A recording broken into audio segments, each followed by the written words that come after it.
Hello friends, all in one education channel में मैं आपका वेलकम करती हूँ। आज बहुत इम्पॉर्टेंट टॉपिक इस वीडियो में कवर होने वाला है। रस क्या होता है, परिभाषा क्या है, उसके अंग क्या है, उसके अवयव क्या है, सारी चीज विथ डेफिनेशन हम आज क्लियर करने वाले हैं। तो सारे डाउट आज खत्म होने वाले। स्टार्ट करते हैं। रस रस का शाब्दिक अर्थ है आनंद। मतलब रस का मतलब ये मजा आना, आनंद। किसी काव्य को पढ़ने, सुनने या पाठ्य या श्रोता को, मतलब उसको पढ़ते से ही सुनने वाले को, देखने वाले को, पढ़ने वाले को जो आनंद, मजा आ जाता है, जो अनुभूति मिलती है, उसे रस कहते हैं। सिंपल भाषा में हमें ये याद करना है। रस के अवयव या अंग ये बहुत आता है, 4 होते हैं। अलग अलग भी आ सकते हैं, साथ में भी आ सकते हैं। सबकी अपनी एक डेफिनेशन होती है। ठीक है, चलिए देखते हैं। स्थायी भाव, विभाव, अनुभाव एंड संचारी भाव। स्थायी भाव, विभाव, अनुभाव और संचारी भाव, ये रस के अवयव या अंग होते हैं। टिक द करेक्ट में आएगा कितने होते हैं, तो आपको 4 टिक करना है। चलिए देखते हैं। स्थायी भाव क्या है? जो भाव मनुष्य के हृदय में सदैव विद्यमान रहते हैं, मतलब हमारे हृदय में वो हमेशा ही रहते हैं और अनुकूल अवसर पर पाते हैं कि अनुकूल जो अवसर आता है, हम ये पाएंगे कि वो खुद ही जागृत हो जाते हैं।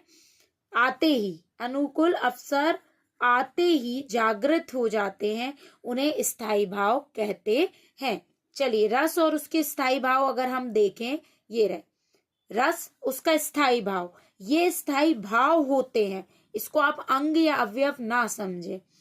श्रृंगार जिसका रति, हास्य हास, करुण शोक, वीर उत्साह, रौद्र क्रोध, भयानक भय, विभत्स जुगुप्सा, अद्भुत विस्मय, शांत निर्वेद, वात्सल्य स्नेह, ये एग्जाम में अलग से आते हैं। लाइक हास्य रस की परिभाषा लिखिए और उसका उदाहरण भी लिखिए। तो जिस चीज को पढ़ने में आनंद आ रहा है वो हास्य होता है। जैसे हम इसके उदाहरण भी लिख सकते हैं, इसके कई सारे हम उदाहरण भी लिख सकते हैं। जैसे कहा बंदर ने बंदरिया से, चलो नहाने गंगा, बच्चों को छोड़ेंगे घर में, होने दौड़ दंगा। तो जिसे पढ़ के हंसी आई तो ये हास्य रस हो गया। तो हर रस की एक अपनी परिभाषा होगी। अगर आपको वो भी चाहिए, बहुत इजी उदाहरण चाहिए, तो मुझे कमेंट करिए, मैं वो लेकर आऊंगी।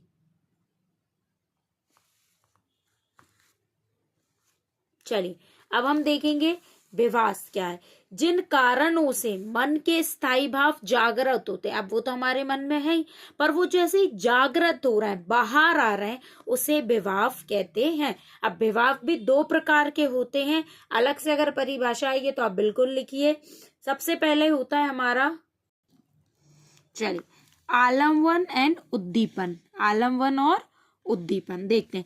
जिस व्यक्ति या वस्तु के कारण किसी व्यक्ति में कोई स्थायी भाव जागृत होता है, किसी के कारण जागृत होता है, वह वस्तु या व्यक्ति उस भाव का आलम्बन विभाव कहलाएगा। अब देखते हैं उद्दीपन।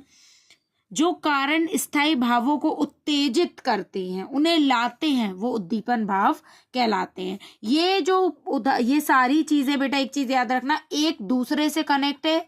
पहली वाली उसके ऊपर वाली से कनेक्ट है, ऊपर वाली उससे ऊपर वाली से कनेक्ट है। ठीक है। अनुभाव, मन के स्थायी भाव जागृत होते हैं तब मनुष्य में कुछ शारीरिक क्रियाएं होती हैं। इन शारीरिक क्रियाओं को देखकर दूसरों पर भी थोड़ा सा क्या होता है, उन पे भी थोड़ा सा प्रभाव या कोई चीज प्रकट होती है। उस व्यक्ति के मन में अमुक भाव जागृत हो जाते हैं, वही अनुभाव होता है। संचारी भाव, मन में उठने वाले अस्थिर मनोविकार को, ऐसे जो हमारे उसमें नहीं है लेकिन आते जा रहे हैं, ऐसे विकार हमारे आ रहे हैं जो स्थिर ही नहीं है, रुक ही नहीं रहे, आते ही जा रहे हैं, वह संचारी भाव होता है ना। ये आलम्बन है, उद्दीपन है। अलग से आ सकता है, इसका अंतर भी आता है पेपर में। ये रहे। कोई भी डाउट है आप कमेंट करिए, मैं ट्राई करूंगी उसे सॉल्व करने का। किसी और टॉपिक पे वीडियो चाहिए मुझे कमेंट करिए, बहुत जल्दी आपको प्रोवाइड की जाएगी। Thank you for watching.